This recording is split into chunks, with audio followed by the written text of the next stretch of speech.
Assalamu alaikum, welcome to Science with Rumesa. In this video we will discuss about mitosis. Mitosis is a type of cell division. Mitosis एक cell division की किस्म है in which cell divides into two identical daughter cells, जिसमें एक cell अपने ही जैसे दो daughter cell में तकसीम होता है, each having the same number of chromosomes as the parent cell, जिसमें क्रोमोसोम्स की तादाद पेरेंट सेल जितनी ही होती है। Phases of mitosis, there are two main phases of mitosis. यहाँ पे माइटोसिस के दो फेजेस हैं, कैरियोकाइनेसिस एंड साइटोकाइनेसिस। कैरियोकाइनेसिस कहते हैं न्यूक्लियस की डिवीजन को और साइटोकाइनेसिस साइटोप्लाज्म की डिवीजन को कहते हैं। साइटोप्लाज्म की तकसीम को हम साइटोकाइनेसिस बोलेंगे और न्यूक्लियस की तकसीम को हम कैरियोकाइनेसिस कहेंगे। अब आगे कैरियोकाइनेसिस के भी 4 स्टेजेस हैं। वो 4 सब स्टेजेस कौन कौन सी हैं? Prophase, metaphase, anaphase and telophase. Prophase, chromatin condenses visible chromosomes. Prophase के दौरान क्रोमाटिन गाढ़ा और वाज़े क्रोमोसोम में तब्दील हो जाता है। Each chromosome two sister chromatids with centromere. हर क्रोमोसोम में 2 सिस्टर क्रोमाटिड्स होते हैं जो सेंट्रोमियर पर जुड़े होते हैं। Nuclear envelope and nucleolus disappear. Nuclear envelope और न्यूक्लियोलस जो होता है वो गायब हो जाते हैं। Spindle fibres form from centrosomes, जो सेंट्रोसोम से स्पिंडल फाइबर्स बनते हैं। Metaphase, spindle fibres attach to centromeres. जो स्पिंडल फाइबर्स हैं वो सेंट्रोमियर्स पे अटैच होते हैं, उनके ऊपर जुड़े होते हैं। Chromosomes align at cell equator form metaphase plate. Spindle fibres centromere से मुंसलिक होते हैं, क्रोमोसोम सेल इक्वेटर पर मेटाफेज प्लेट पर सीध में होते हैं। Anaphase, spindle fibres shorten pulling sister chromatids apart. Spindle fibres छोटे होते हैं और सिस्टर क्रोमाटिड्स को अलग करते हैं। Chromatids move to opposite poles of the cell. Chromatids cell के मुखालिफ कुतबों की तरफ बढ़ते हैं। Each pole gets a complete set of chromosome. हर कुतब को क्रोमोसोम का एक मुकम्मल सेट मिलता है। Telophase, telophase nuclear envelope reforms around chromosomes. Chromosome के गिर्द जो न्यूक्लियर इन्वेल्प है उसकी इस्लाहात होती हैं। न्यूक्लियस रीअपियर्स, न्यूक्लियस जो है वो दोबारा जाहिर होता है। Chromosomes uncoil back into chromatin. Chromosome दोबारा क्रोमाटिन में मिल जाते हैं। साइटोकाइनेसिस, साइटोकाइनेसिस कहते हैं साइटोप्लाज्म की तकसीम को। In animal cells cleavage furrow forms by ring of microfilaments pinches cell into swollen plant sales.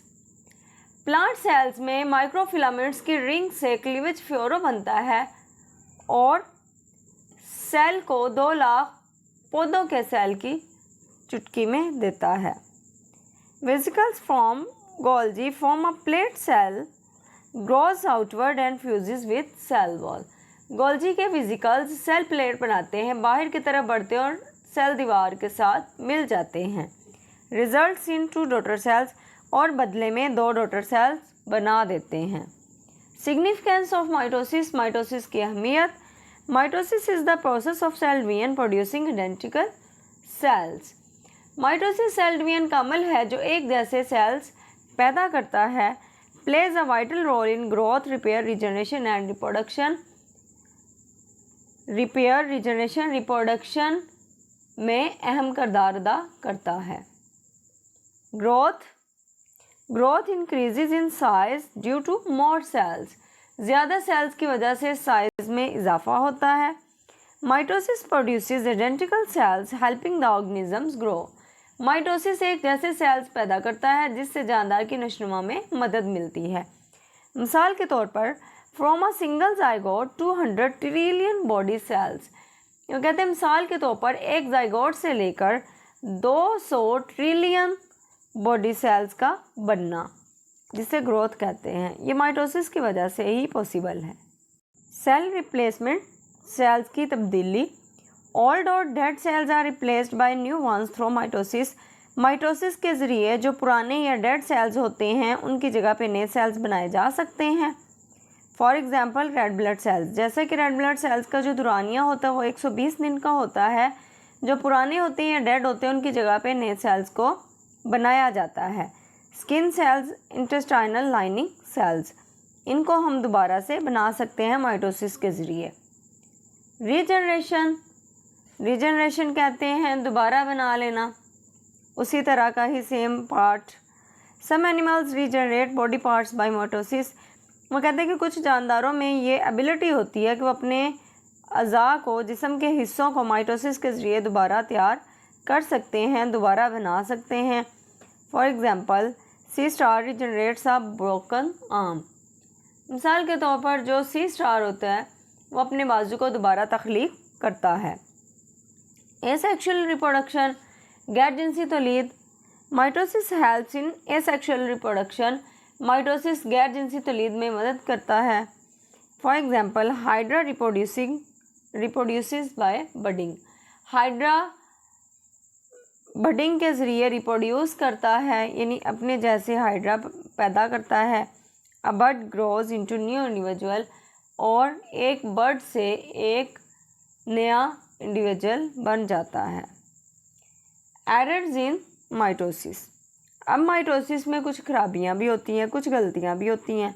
Mistakes में अकर ड्यूरिंग एनाफेज, वो कहते हैं कि एनाफेज के दौरान कुछ गलतियां हो सकती हैं, जैसे कि क्रोमाटिड्स जो होते हैं वो अलग होने में नाकाम रहते हैं।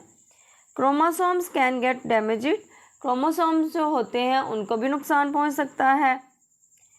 म्यूटेशंस में कॉज अनकंट्रोल्ड सेल डिवीजन, वो कहते हैं म्यूटेशन की वजह से जो सेल्स हैं उनकी बेकाबू तकसीम हो जाती है, और सेल्स की बेकाबू तकसीम जो है वो भी वेरिएशंस का सबब बन सकती है। अनकंट्रोल्ड माइटोसिस, इसकी वजह यह भी है कि uncontrolled mitosis message of cells, tumours का बनना। अब ट्यूमर्स जो होते हैं वो दो तरह के होते हैं, बिनाइन ट्यूमर्स और malignant tumours. Benign tumours stay at original place, जो बिनाइन ट्यूमर्स हैं वो उसी जगह पे ही रहते हैं जहाँ पे वो पैदा हुए होते हैं, वो जिस्म के दूसरे हिस्सों में नहीं फैलते। Malignant tumours spread to other tissues, cancer या मेटास्टेसिस। मैलिग्नेंट ट्यूमर्स जो होते हैं वो जिस्म के दूसरे हिस्सों को भी इफेक्ट करते हैं और जिस्म के दूसरे पार्ट्स में भी ये फैल जाते हैं। उम्मीद करती हूँ आज का लेक्चर आपको अच्छी तरह समझ आ गया होगा, इन्फॉर्मेटिव लगा होगा। मज़ीद 9th क्लास की बायो के लेक्चर्स के लिए मेरे चैनल को सब्सक्राइब ज़रूर कीजिए। अल्लाह हाफिज़।